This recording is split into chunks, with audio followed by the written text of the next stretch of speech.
All right, welcome everybody. We're gonna get going here. Right? So I'm Josh Schuler, and on the phone with me is Matt Davio, and we're gonna spend a little time. Hello, hello.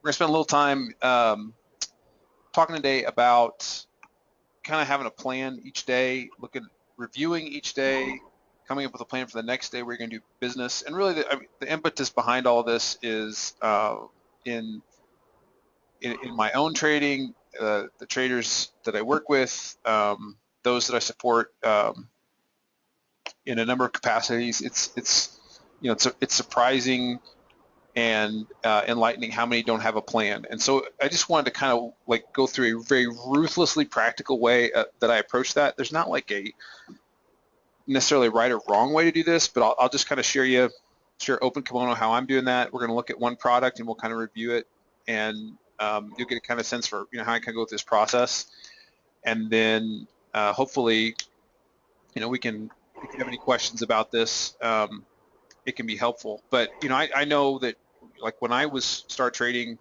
I don't know, 9 years ago now, every day that I sat down to trade, I felt like every day was the same and that the opportunity was the same on every day, and I got worn out sitting around screens all day waiting for some big pop or some move that just wasn't going to happen, and it's just frustrating. I came in with one expectation and something else played out and didn't know how to shift it. So what this process is that I'm going to walk you through just kind of helps set all that such a way to support good decision making in the trading day, and then be able to go back and review so that as you're making trading decisions, you're making them off of a plan.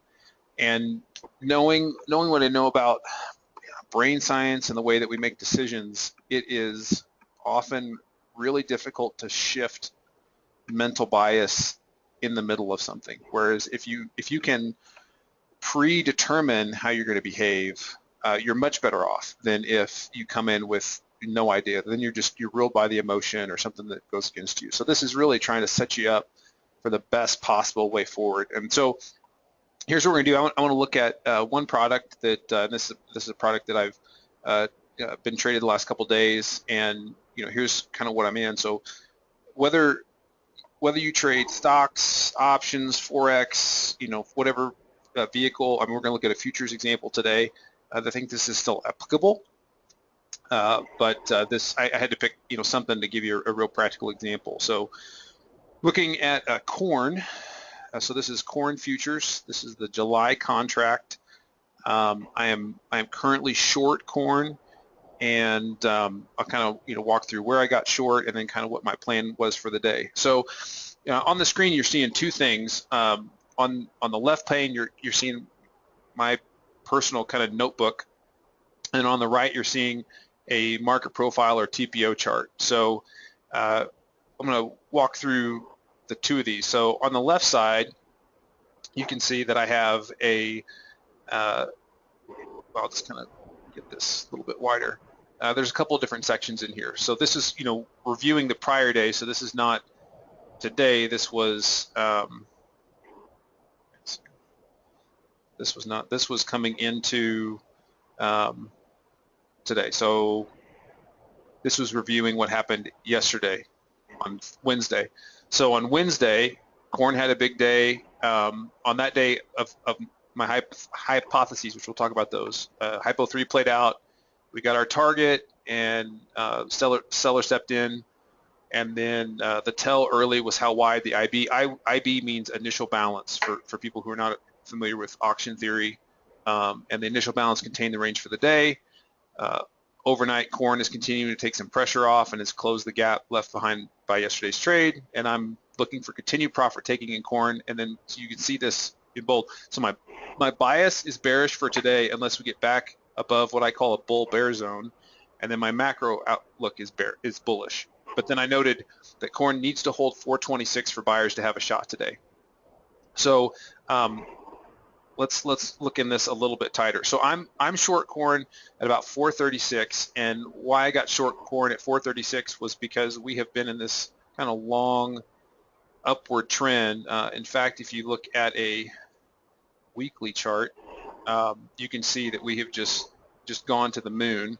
And I was looking for a place to get short. I had some targets up here around 433. We hit those on a gap, and we had a really wide initial balance. So again, for those who aren't real familiar with auction theory, when you have a wide initial hour of trade, it usually contains the range of the day.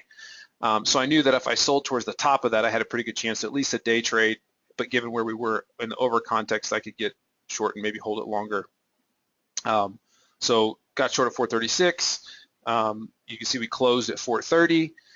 So, I'm holding the trade, and, given where we closed, I'm looking for something more. In the Globex session overnight, we actually traded lower down to, I think we got as low as 423.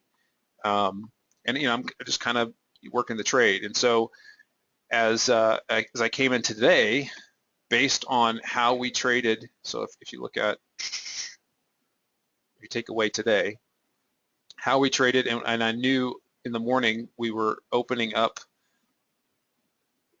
kind of down here, then I kind of put together 3 hypotheses of how I saw the day playing out. So the first hypothesis, won't let me do that, was a type of open type. So it was an open auction outside of range, meaning that the trade starts outside of the prior day's range. And then I was looking for early chop or responsive buyers, and then for sellers to step in and lead us to 422 was kind of my target for the day. That was an overnight low, a little bit below that. Hypo 2 was that open auction was lead to trending liquidation, so we just kind of sell off, and I had a target below 414.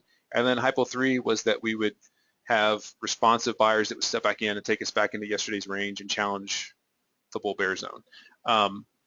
I have kind of 3 hypotheses, because here's the deal. Nobody knows how the trade's going to play out. Now I select these based on probabilities, and this is back-tested data, like 1,400 sessions, so 5 years of data that says, of if we open here relative to a prior day, and this was the type of day, then you can say, this is what it's going to look like potentially. But they don't always play out. As you can see, the prior day, my 3rd hypothesis played out, not my Hypo 1. But I start with kind of what I think is the most likely to happen, and then work from there. So these were my hypos for today. And then I have this thing called a bull bear zone. So bull bear zone is basically saying, okay, what's the place that if we got to that price during the day might change my bias intraday? So I called out that my bias is bearish for today unless we get back to this bull bear zone. Then it would shift daily and say, okay, no, for the day, now my bias has shifted. Well, so today I made that basically say, okay, we opened way down here, or way down here before the open, and if we got back up into this, area back up here, then that would, make anybody who got short overnight just absolutely capitulate, and then, we could go back long and take out new highs. So that was a area that I was looking at all day long. Other stuff that I track just for myself is, what's kind of the weekly expected range based on implied volatility? What is the current implied volatility? What's the average trading range of, so how wide is this thing trading on kind of a rolling 20-day basis? And how was the trade yesterday relative to that 20-day or the expected range? And then what's the rolling 20-day average volume? And then what's the volume yesterday? So you could see when we were coming in today, the range was higher and the volume was almost double. So I mean, it was a big move. So tracking that. So then, how's the day play out? Well,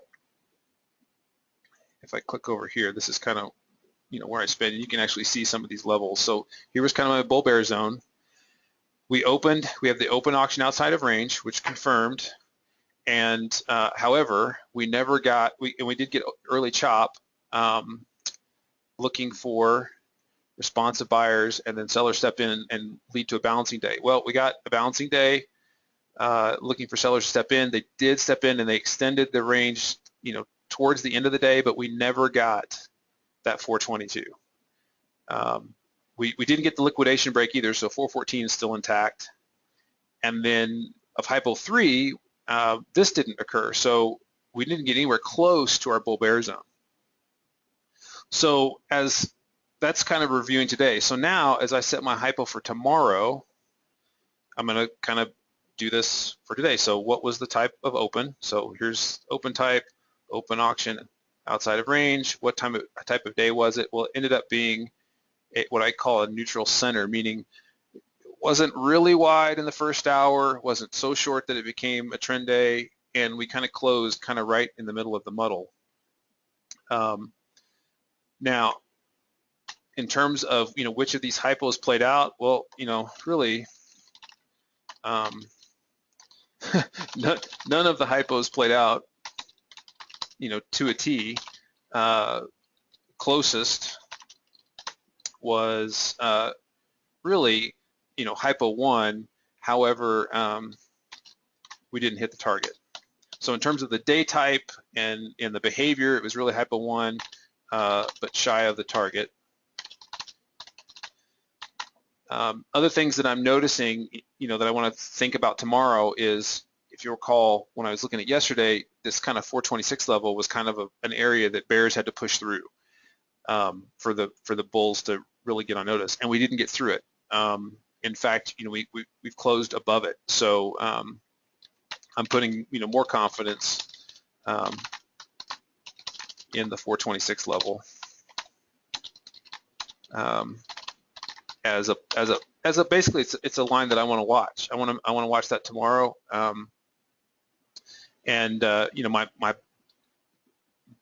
bias at the moment is still bearish, and my macro is still bullish.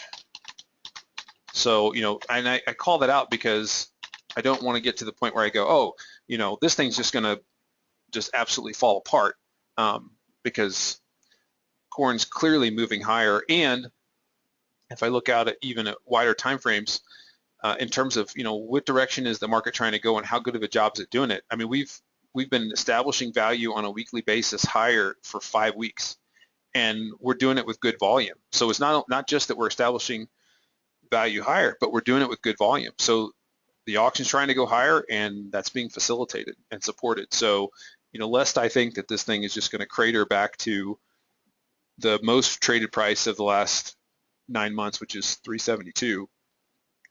I mean, I really got to see. And in fact, even if you look at this weekly, where we are in the week, we're still holding the fairest price of the week. Now, we got tomorrow, it could change, and we could definitely eat into some of this stuff, but we're holding this price for right now. So I want to be mindful of that. Some of these other things that I have, the news, are that corn's in a breakout and a confirmed upward channel. So unless that channel is broken, which I think that still holds. I mean, unless we kind of break out that channel, I'm still with it. And then in terms of hypotheses, looking at where we opened, so we kind of opened balance. So I'm going to actually, I'll review these in the morning once I kind of see how we trade overnight. But if we open right now, I'd say it'd be an open auction, inside range, early chop, and then sellers attempt lower. Target is 422. That's kind of my big hypo. The other one would be auction, side range, early chop, then sellers attempt lower.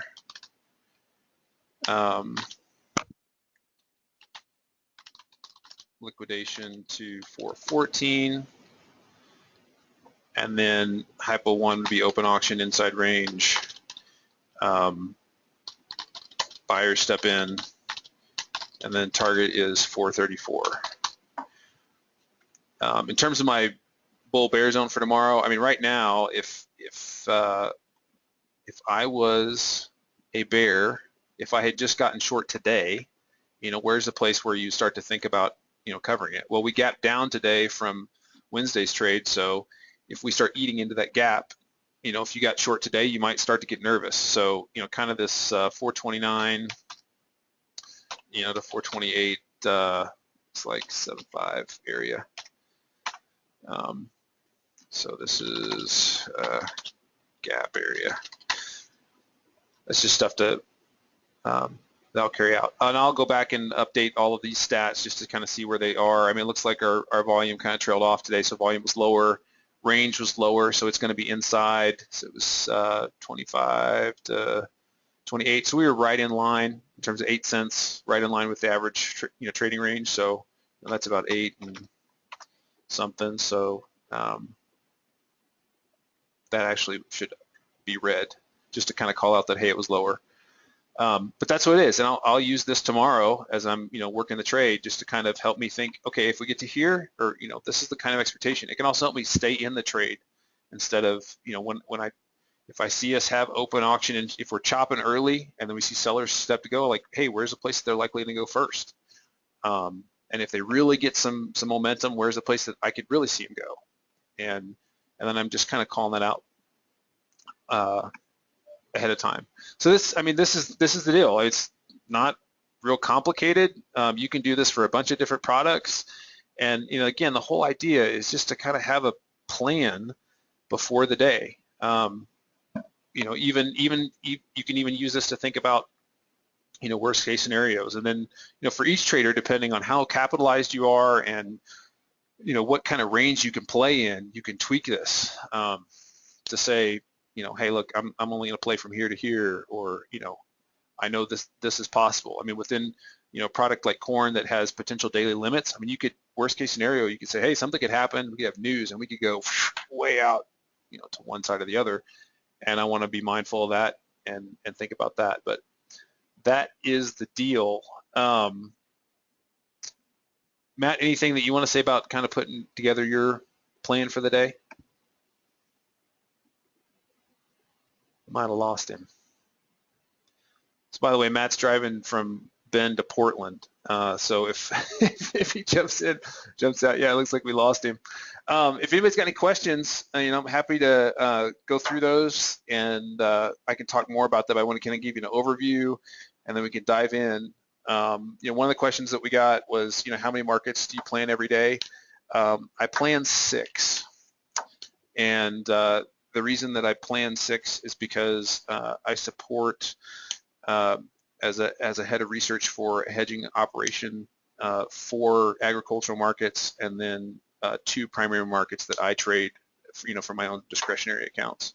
But I do this for 6, and so that's why I've tried to make this, as ruthlessly practical and speedy in the review as possible, because I don't want to spend hours doing a plan. I know, some of you ever read Jim Dalton stuff, or seen what he does in terms of a morning prep or afternoon. It's like an hour and a half. It's of stuff in the morning and in the evening. I don't want to spend 3 hours doing that. I'm a trader in some sense for the lifestyle, so I want something that gives me the best case for success, and also allows me to have a life.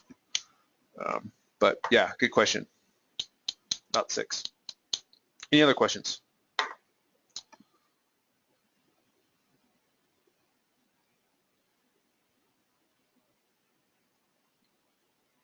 If there are other questions come in, feel free, guys. You can throw them in the chat and or in the question thing and ask those questions. What I'm actually going to do is I'll just keep working on this just so you can kind of see the this naked point of control. So I do mark these. This is kind of the fairest price on a day. Anytime that they haven't been tested or haven't been touched, I tend to highlight them just so that I know that's an area. So above that would be an area of resistance. If we trade below, that'd be an area of support. Let's see what else I've got here. This gap area is going to be an area. This is just, ridiculously boring, but this is kind of the process that you go through every day. And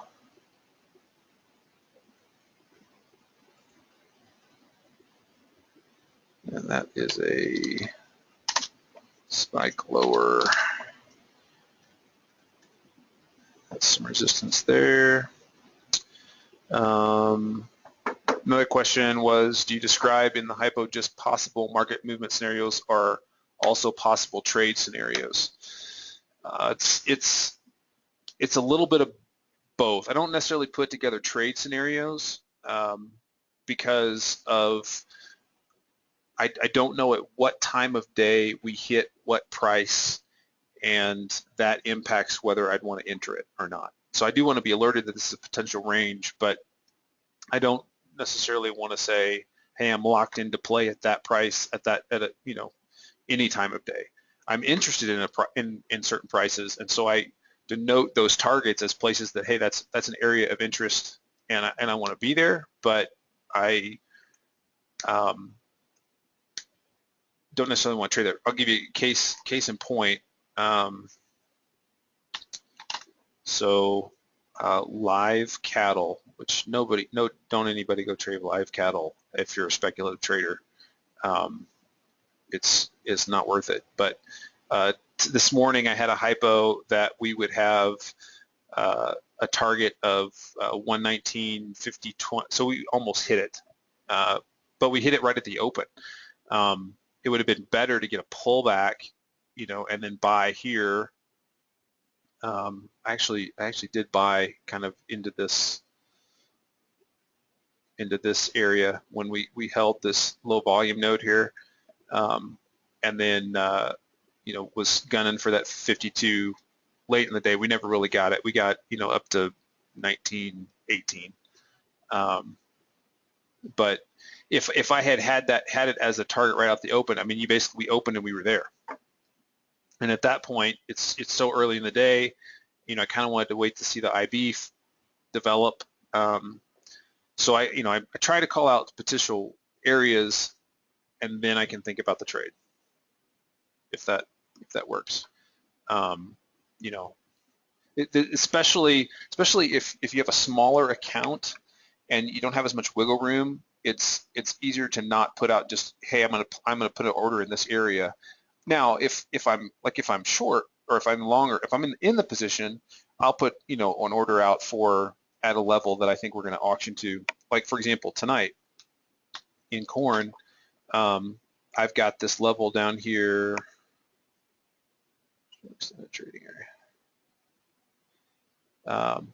I've got this level down here at 414 that I think is a very possible target, especially if this thing rocks. And going back, if I look at this week as a template, I mean, look how the week ended, which would put us right in range for that. And I've got an order sitting out there waiting, overnight. If we get filled there, awesome. And that actually is my, target tomorrow, is that we could hit that and close the week down there. I'll do that. But on entries, I wait. I was saying that if you have a smaller account, if you put it out there, if you get filled and you can't really manage the time of day of when that is, then you're in and managing the trade. And if you don't have a large account, you can't really wiggle around it. It's best to just have an area that you want to play in, alert yourself of it, and look at the tempo and time how it's going before you get in. But yeah, good question. Yeah, I mean, other things that I'm looking at here for tomorrow in corn. This is just say bias is still bearish, market is bullish, confidence in this level. Sellers need to push through 426. Structure below could flush easily. What I mean by structure below could flush easily is that there's this profile, and so if you've not seen any of this stuff, so this histogram describes how much business we've done at a price. So rather than just looking at a naked candle, I want to, because price isn't as important as time at a price or volume at a price. Think about it like if you were going to, think about it like a real estate market. I mean, when you go to buy a house in a real estate market, you look at comparable properties, and people are willing to buy a price based on what they see other houses going for, and they'll kind of put their bid in based on that. Well, if there's price in a neighborhood that's been pretty much accepted, that has far more value to the buyer or the seller than somebody who comes in and just, drops coin and they're 2 times above what everybody else did. I mean, I live in northern Colorado and we've got lots of transplants from California, and real estate's higher in California. So you can have a neighborhood where a house is 300K and somebody comes in and drops 700K on a house, and you're like, what the heck? I mean, it was kind of an anomaly. So why would you put any stock in the 750K price, when all the comps are 300K? That would be, and now if you saw everybody start to shift to 750K, that'd be different. And that's what these graphs basically allow you to do, is you can see what's being accepted in the market as price and what's being rejected. I mean, you can see on this profile, which is supporting my kind of near-term bearish bias, is we got so stretched up here, nobody else wanted to do business on that. But a lot of people agreed on business at 426. So, unless this breaks, that's a great place to kind of keep testing and seeing, hey, can we go higher? Could we go higher? If it breaks, though, you see that, we kind of moved and didn't really have we had a lot of price. We don't really know if it's valid or not. And so we could likely go back and test that, which goes back to the last fairest price of a week before, which is 415. So 414 being my target, I mean, it's pretty valid. So yeah, I'm watching that, looking at that going in tomorrow.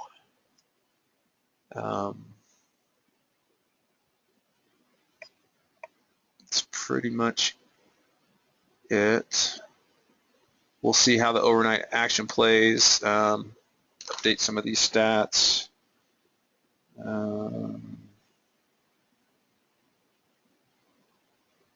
Let's see, go on. This is just so sexy, isn't it? Oh my goodness. Okay, so close is 427, 25. Implied volatility is stable. Range was 7. So that's under the average trading range. Average volume kicked up a little bit. Oh, 90156. And then today's volume was 24,043. So I mean, volume's still above the average trading range. So this says, hey, we're still doing pretty good. Still overall auctions moving higher. We're accepting value higher on every time frame. But let's see, liquidation.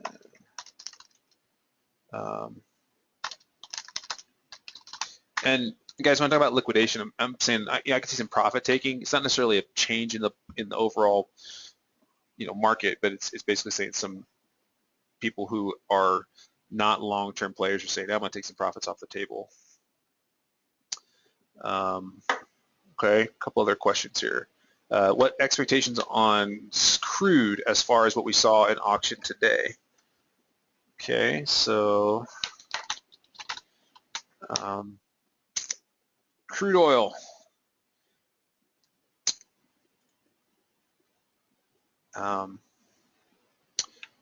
So I am I'm also short crude, and so you're looking at a weekly basis. We've had 3 weeks where we've been really seeing the same prices, not really getting any higher. We got the spike higher this week, and which is now kind of rejecting. We're getting close to getting back into this zone. So and we got this spike. We had inventory yesterday that led to this. It's kind of silly because all the move happened before the number ever came out. So we had an open auction outside of range prior day. We had a what I call a neutral day. So a neutral day happens when you extend the IB both sides, and then we kind of closed. What did we close yesterday? Closed towards the top, so a little bit in favor of the bulls, not really, but clearly in that direction. And then we pressed higher. I think overnight we went, all the way up to 67, and then traded back across to open lower. So then we got an open auction outside of range to the downside. So crude today, I was looking for responsive buying back up just to see if we get back into this range, which we did get back into this range, but then we rolled over. So that's indicative of saying, hey, now the sellers are in control. So really, unless we could get back above $51, I think the bears have this. Now, and here's the thing that you're watching is, okay, if we can get back inside this big macro area, then you could almost look at this as this was an area. So you can see we've kind of been on this price. That, here was an anomaly in the auction. If we get back inside the sucker, then, I'm kind of looking for $47 as a target, at least, and as a potential. Of course, we got to get through a lot of this stuff. So I'm not saying it happens tomorrow. Tomorrow, based on the fact that we're fairly balanced, again, it all depends on where we open. If we open inside this range, then, I'd look for some test lower just to see if they can keep auctioning lower. If we open above it, then I'd look for some kind of test back and then to press higher into this. If we open, way down here, depending on how far the gap is, then I would, be looking for, some movement back towards this 49 level in terms of. So hope that helps in terms of expectations on crude. Because it can trade so volatile so much in the overnight hours.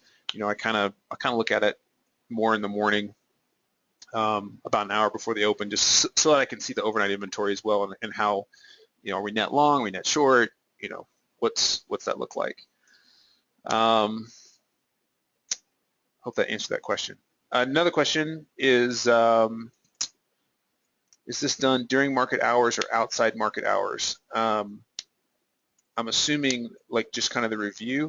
I do the review outside and the plan. I do that outside of the real-time market hours. So for futures products, I'm doing that primarily on the New York session or whatever session they are, because futures have some of the products, like if you're in some of the ag products, they're really from like 7:30 to 12:15 Mountain Time.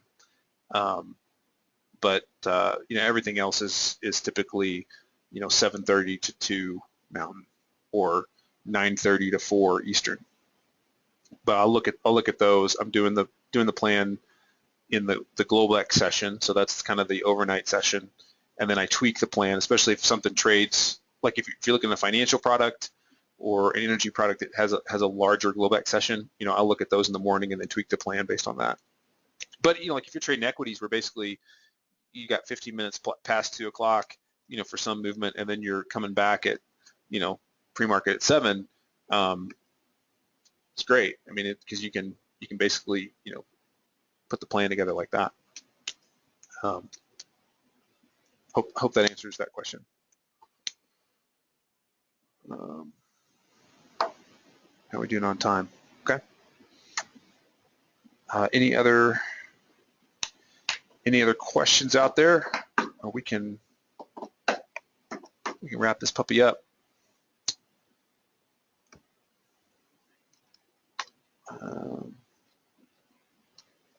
Just gonna look at a couple different other products out there. How about gold expectations is another question. All right, let's look at gold. Okay, so gold provides a couple different, you can see actually I have a target I'm looking up here at 1276 in gold. And type of day. So Wednesday, so let's think macro picture. We had kind of a 3 days of balance. We gap up and continue to trend early before kind of taking some of the steam off.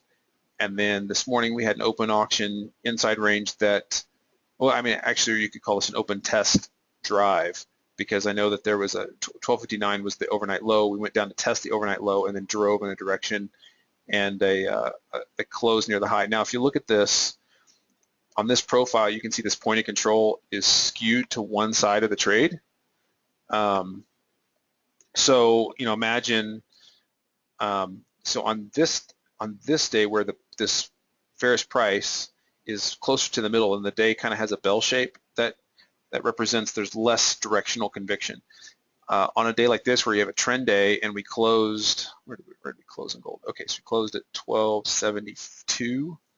So we're going to see higher prices in gold, almost definitely.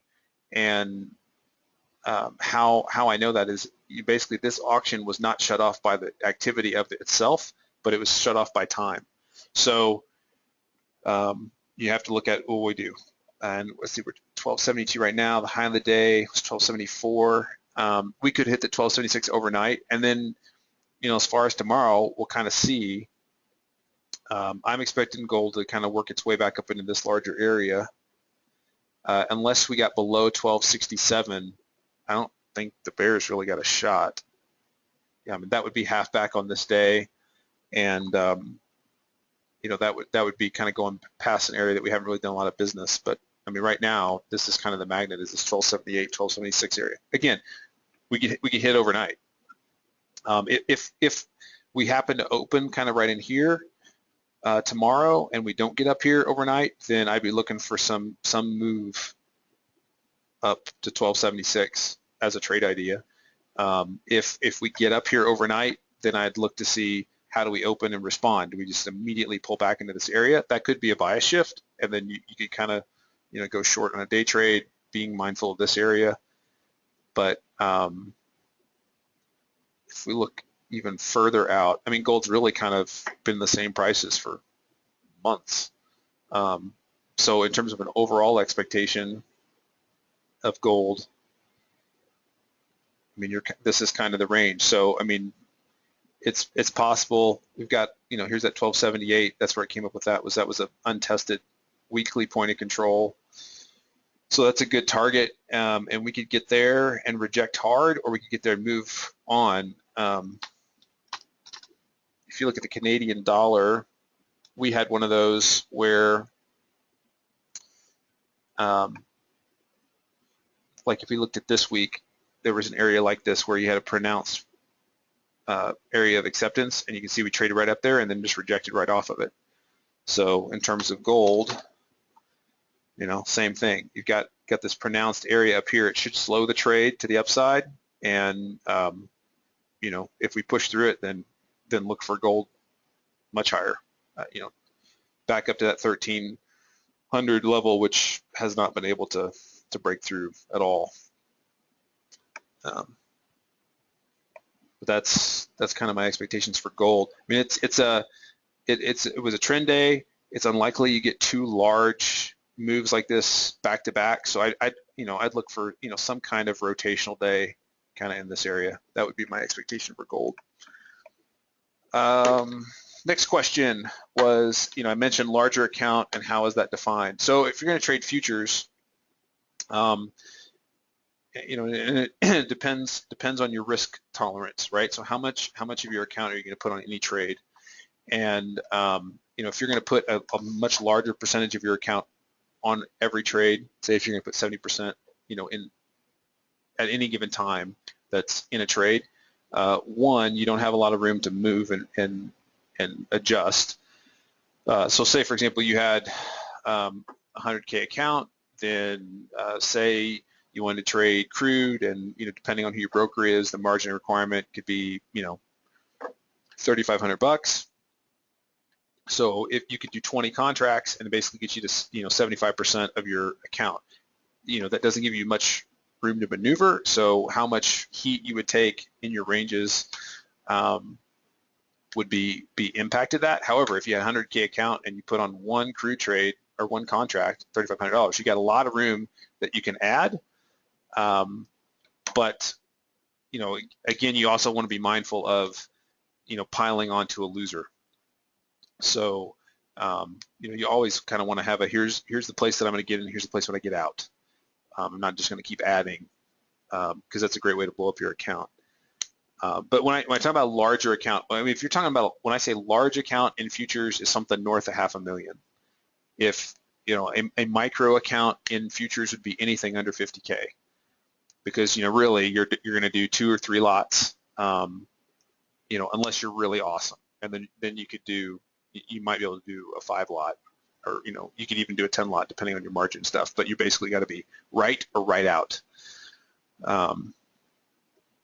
Next question was, I don't think TOS has market profile. How are you able to get your chart like that?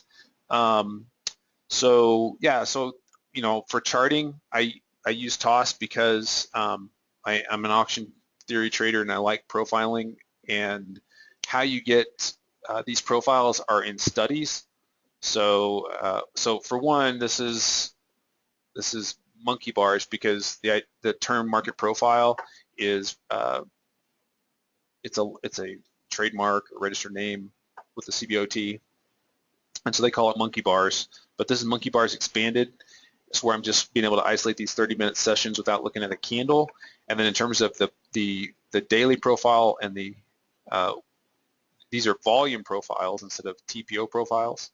But you go to edit studies, and then I've got volume profile for the whole chart on the expansion, or volume profile for the day. And that's how you get those profiles to show up. Good question. Any other questions? That's good. Those are good questions. Anybody have a stock that they want to look at? Because we can look at stock, we can look at some currency stuff. Again, Matt and I don't trade that stuff. We like to leverage the futures. I like the fact that you can just sell or buy, but a lot of people don't have the capital to trade futures. So it's, especially when you get started out, stocks and options are a good way to do that. Let's see. Oh.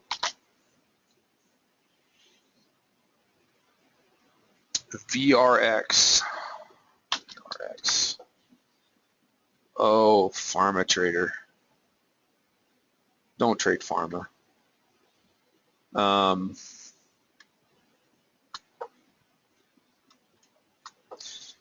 So here's the deal. If you're gonna trade pharma, I don't know I don't know anything about this company. I don't know if they're like a stage 1 or where they are in their trials.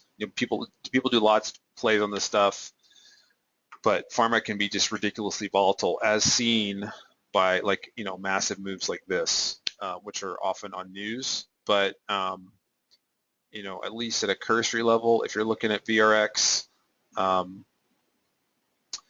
here's the fairest price the last 9 months, and looks like we held this low, and they bought it pretty good. So I mean, theoretically, you could, if you wanted to, you could go long VRX and have your stops below 23.55, because that's a level they'll defend.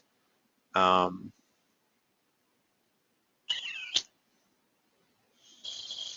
we go. If they got above 26.49, I think it'd rock and roll. I mean, really, 24.68 is kind of an area of support for this sucker.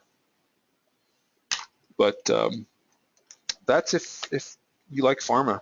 But yeah, I mean, you can see. I mean, with the stock, you do the same thing. I mean, and you can use a little bit of this overnight inventory, or pre-market or post-market, to give you some sense of kind of where we are in terms of open. But if I turn off the extended session, see, VRX closed on the high.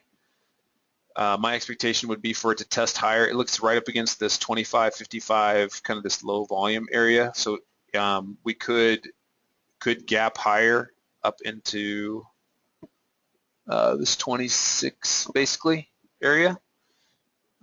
Would be a good test, and then I'd look for failure. I mean, it could if it fails back below 25.55, then I think you're definitely coming back to 24.82, for a test of 24.68, and because way auctions move, I mean, they just move between these spots, right? They just test them back and forth, and they get through one, and they go to the next one, and just kind of work their way up. But I mean, there's a lot of area in this chart that nobody's done any business. Nobody knows what's valid or what's not. We move swiftly across it, so we could move through that pretty quick. Good question. All right, you got about 10 minutes. I'm gonna jump off here.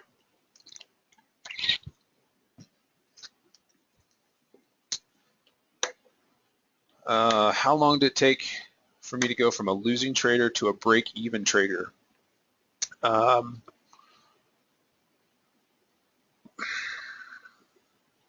Probably, and from a break-even trader to a profitable trader. It took, so I've been trading for about 9 years, and I went full-time as a trader 4 years ago. I actually work in industry now.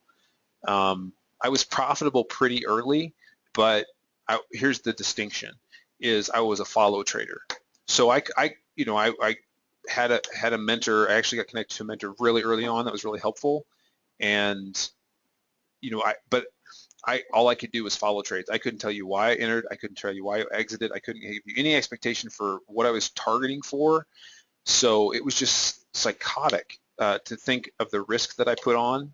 So even though I made money, it wasn't a good place to be. I think the better question is there's four stages of competency that people go through, actually 5, but one stage is you don't know how much you don't know. And then stage 2 is that you know how much you don't know. And then stage 3 is that you know that you have a system. You know what you know, and you have a system that you can go back, but it's not instinctive. And then stage 4 is that you can be instinctive, and it's just second nature. It took me 4 years to get to a place where it was just instinctive and second nature. And once you're kind of that place, I don't say that as that's the rule for everybody. I mean, if a lot of people struggle in trading because they try to DIY it in their approach, and they pick up all kinds of bad habits, or they see something happen that is not a high probability, but it happens, and then because it happened the one time, then they think that happens other times. Case in point would be somebody, like if we look at this VRX chart, somebody who said, "Oh, this massive gap down, I'm going to buy it." Or I'm sorry, if that was a daily on this initial drop. It's a gap down. It's going to go back up here. Well, the probabilities say no, they're not. Could you have traded all the way back up here? You could. Have I seen stuff like that happen? Yes, but that's a low probability, and people pick up bad habits like that, and then that ends up blowing them up. So, but getting to a level where you can lean on the probabilities, you understand the behaviors. It's a little bit like if you followed Premier League football in Britain, that Leicester 5,000 to 1 odds wins Premiership, and so everybody thinks that everything's possible. That's actually not helpful. I mean, you're successful in trading because there's probabilities that you lean into, not because you lean into outliers. So, that's how long it took me. I think people who, if you were starting from nothing, I mean, you can get there pretty quick, but again, that depends on you, your ability to learn, how disciplined you are, how many bad habits you have. But all of that, is within the context of, how much work do you want to put into it, how mentally nimble you can be, and that's different from everybody. What I mean by mentally nimble and agile is how easily can you make the decision that you need to make when the data set changes. So like when I call out the bull bear zone, part of the reason I call out a bull bear zone is because, hey, I'm short corn, and if I hit that, I want to start thinking about exiting and booking it. So even though I didn't hit my target, I'm going to think about taking it off the table and book something at least if we get in that tomorrow. Where if I didn't call it out in front, I could go, it's going to turn around because my target's down here. It's going to go there. It's going to go there, and it never does. And then it ends up trading back above there, and then it turns into a losing trade, which is no good.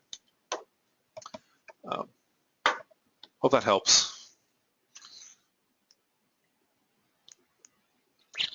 All right, got 5 minutes.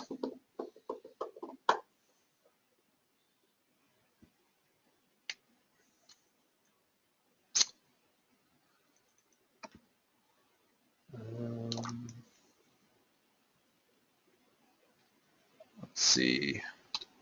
Well, while you think about other stuff to ask, I'm just going to look at a couple other products here.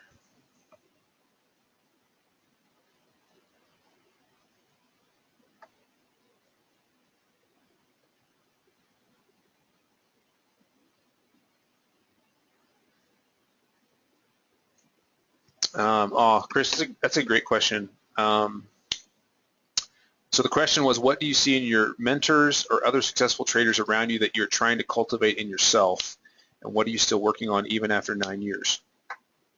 So I've had 2 primary mentors in markets, and a very distinctive difference even between the 2 of them. The first one, they're both friends. But the first one, she was awesome, but I could tell when she was having a bad day. A classic mark of getting to a certain level of competency in the market is that even when you're having a losing day, if I was sitting behind you, you couldn't tell. And I know early on, when I was trading, my wife could tell when I was having a bad day or not just by being around me. I mean, you could just tell my attitude. And now, I mean, I could have a drawdown day, or hit my max drawdown, and she couldn't tell if I was having a great day where I just knocked out the park, or if I had a bad day. And that's one that I want to keep working on. The other thing that I'm working on, and this even goes back to why go through this process, why go through and kind of journal this out, is that what you end up finding. And I found as I've done this, I'm probably about 70% week to week on my hypo 1 being hit. I'm about 93% on one of my hypos being hit every day. And when you start to see that happen, the ability for you to start, leaning into these positions and really starting to, leverage up. It gets better and better. You're just refining it. It's becoming more instinctive, and that's something that I'm still working on. Just as I continue to. One of the things I've also recognized of mentors, and then I would say of the other mentor that I've had, which is Matt, who was on the call that dropped. I can trade alongside Matt, and I've been with him when we have bad days and good days. I can't ever tell. He's just rock solid. And even when he goes through periods of drawdown, there's such a level of confidence that he knows how to, come back out of that. Where somebody who's still struggling to get that, it can wreck them. And I had a call with a guy earlier this week, and met with a guy as well who, he's had a system that's been successful for 15 years, and now he's in massive drawdown. And what it does to his confidence is terrible. So yeah, I'm mindful of how I'm showing up, something I'm still working on. Continue to build the confidence of, I do understand the auction, and I can lean into that more and more and more. Is a big deal. Great question. And I would also say, implicit in the what are you still working on? I think you always are working on. That even goes to the guy, that I just mentioned, who had a system that was successful for 15 years and now is struggling. Is markets evolve? Like you can't even if you get to a level of competency, you can't just say, okay, yeah, I got it, I'm done. You got to continue to be astute and aware of the market and adapt to it, or you're just not going to be able to trade this thing. I mean, case in point is this is live cattle, which I said don't trade. However, it's become more tradable because in February, the CME went in and they changed the hours on when you could trade it. It used to trade matched to the equities, and now it just trades from 7:30 to 12. But there were days when people, years where cattle was so tied to fundamentals, it's really discounted from that. And so you have guys that try to trade cattle from a fundamental perspective, and they just get ramrodded because they don't look at the market generated information. So you got to continue to develop and be a student and still learn while being protective of style drift, because that also happens. Like especially if something's not working, if your system's not working, then you start going, oh man, you start questioning everything, and then it just becomes this vicious cycle. Final question, another question was, do I use VWAP when I trade futures? I actually do, and here's where I use it. This is kind of a trigger chart for me. This is what I trigger off of to kind of if I want to really fine tune entries. And you can see I have VWAP. So the way VWAP is calculated, you have to constrain it to just the real-time data, unless you are looking at a product like live cattle that has as much volume pre-session as post or as the real session. So there, it's valid. But particularly if I look at the slope of the VWAP and I look to see if if we have rejection or I think the stat is something over 5 years of trading data. If you trade through a VWAP on say for example if there's more of a sloping day, so like here we were below the VWAP and then we traded above it, the very low probability that we're going to see this low again. So you can kind of go with it. Now, you'd be wrong if we traded back through it. So, I mean, yeah, I do look at it as an input on a trigger chart, but it's not like, oh man, VWAP is everything. Because I think, whether it's MACD or oscillators, like all that stuff, it doesn't work a lot of the time. So I'm mindful of it because everybody else looks at it, but I really look at, what's the market generated information set? What has the auction said? What is it saying currently is far more important than any type of indicator. All right, well, it's about 4 o'clock here in Colorado, and I'm gonna wrap this up. But hey, look, here's the deal. If everybody's interested, we'll throw out the recording to this, and I can't do these all the time. I'm a trader first, and that's my focus. But I just run into so many people that are struggling to really kind of get to a place where they're just doing well, and happy to do these periodically if there's interest. So I'll send this out. If you have an idea for something we'd like to cover, we could look at those. I think maybe I could do it about every other week, kind of probably on a Thursday afternoon, because at that point I'm kind of wrapping up my week anyway. I'm not that active on Friday. I'm either managed a position or something like that. But thanks for everybody for checking it out, and we'll post. I'll post a recording, and we'll go from there. Great questions. Thanks, guys, and trade well. Have a plan. Have a plan. It is a remarkable thing. Even if all you're doing is you're just writing down, here's a couple different things, and then go back and check off and say, oh, that one worked. That one worked. If you don't have a plan when you approach the market every day, you are planning to fail. You're absolutely planning to fail, and 90% of traders fail. You don't need to be one of them. You can be better. Have a plan. And just as a final thought, if you want to have some more conversation around putting together a plan, a couple ideas. One is we've got a free Slack channel. So if you want to have some intraday conversation, again, Matt and we're traders first, and educators second, and mentors second. So we use Slack as a communication tool that allows us to look at issues but yet still focus on our trading and cut out a lot of noise. So if you'd like an invite to our Slack channel, just shoot us an email. We'd love to get you in there. And if you're struggling with putting together your own plan, let's try to set up a call and just kind of walk through that. We can usually carve out a half an hour for most people. Now, of course, we get inundated, we can't do that, but kind of on a first come first serve basis. Happy to talk with you. Spend half an hour, give you a concrete idea, and you can do that just by responding. We'll send that with the recording to the webinar as well. But have a plan. Be thinking about where you want to play. Not all days are created equal, so if you can think about that on the front end, I think you'll find that you'll approach your trading from a perspective that has more control. And it's really there's a lot in markets you can't control. The best thing you can control is yourself.